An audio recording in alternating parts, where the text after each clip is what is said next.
Malheureusement, en Israël, on est beaucoup assujettis à ça. Ça arrivé en France aussi à plusieurs reprises, malheureusement. Des fois, il y a des terroristes qui viennent et qui essayent de faire un attentat.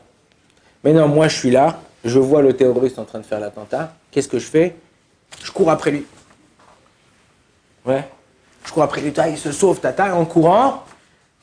Je passe devant un magasin, je fais tomber son truc, ça lui casse la vitrine. Je passe à côté d'une voiture, je casse le rétroviseur. Je cours, lui, l'autre, le truc, il saute, il casse quelque chose. Mais non, à la fin, j'ai réussi à neutraliser le terroriste. Il s'est sauvé. J'ai pas réussi à l'attraper. Est-ce que maintenant, au niveau de la halakha, je dois payer la vitrine que j'ai cassée, le rétro de la voiture que j'ai cassé ou quoi? Ou non? Je suis pas tour. Quelle est la halakha? Ok? Chez quelqu'un, pour sauver son ami, il a cassé des trucs sans faire exprès.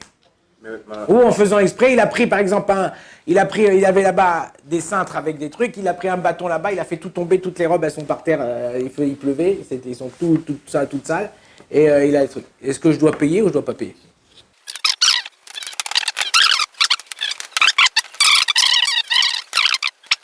Il y a une Gemara dans ma Sechet Baba Kama Daf Kuf Yud Zayin. Là-bas, la Gemara elle dit comme ça que quand quelqu'un il est rodef, on appelle ça din chez le rodef. Rodef, c'est qu'il court après quelqu'un pour le tuer. Moi, en tant que juif, j'ai la mitzvah de le sauver. Ok? J'ai la mitzvah de le sauver. Et pourquoi je ne dois pas payer? Il y a un klal dans la Gemara qui nous dit Efker beddin, efker. Quand le beddin, il dit voilà, ça c'est efker, même si c'est pas efker, même ça veut dire quoi efker? Ouais, j'abandonne ces trucs. Ça veut dire voilà, ce verre-là, il t'appartient plus. Ok?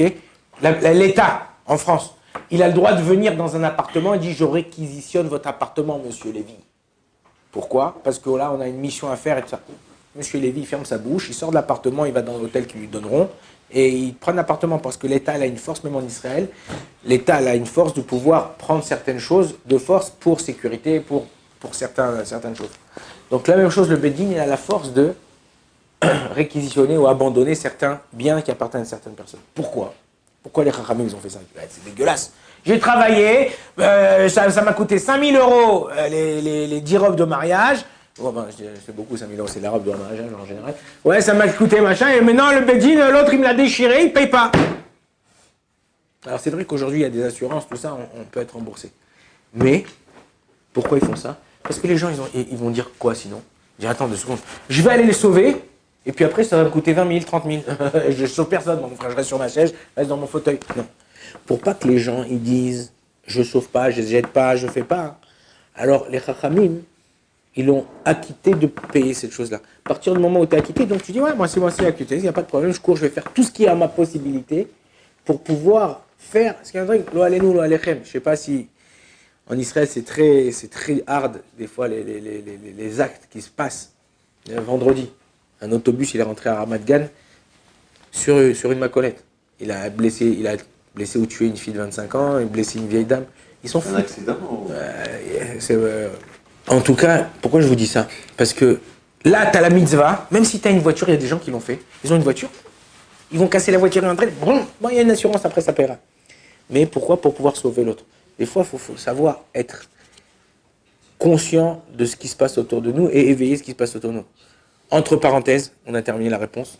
Entre parenthèses, donc dans notre cas à nous, on n'est pas tour, on n'est pas obligé de payer. Pourquoi? Parce que Efker Beddin, Efker, ce que le Beddin l'a octroyé de la personne à qui ça appartenait, pour que les gens, ils se dégonflent pas de pouvoir sauver la chose. Entre parenthèses, ce que je voulais rajouter, beaucoup d'attentats qui ont eu lieu en Israël et tout ça, ou dans le monde, je ne sais pas si vous avez fait, en tout cas moi, quand il y a un attentat, j'aime bien pas regarder l'attentat en lui-même parce que ça m'apporte rien de voir que les gens souffrir, mais de regarder comment ça a commencé. Plus de 50% des cas, c'est des gens qui étaient au téléphone ou des trucs et qui n'avaient pas fait attention à ce qui s'est passé autour. Et là, le terroriste il a profité de faire ce qu'il a voulu faire. Arrêtez avec ces téléphones. Les téléphones, c'est bien, ça nous rend service quand tu l'utilises à ton service.